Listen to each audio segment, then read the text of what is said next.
Kasi pala po, Grabe, Reynold. Ano nangyari sa'yo? Ba't nagkaganyan ka? sabi mo, Tisoy, Di ko alam sasabihin ko.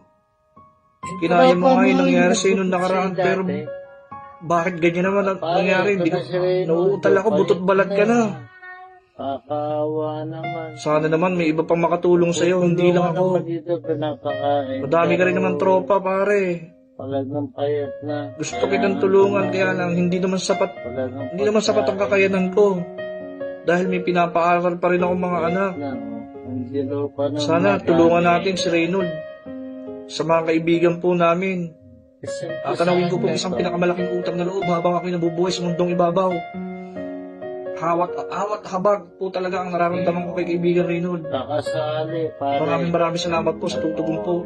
Sana yung mga kamag-anak niya, sana naman magparamdam. Sana po, God bless po sa lahat.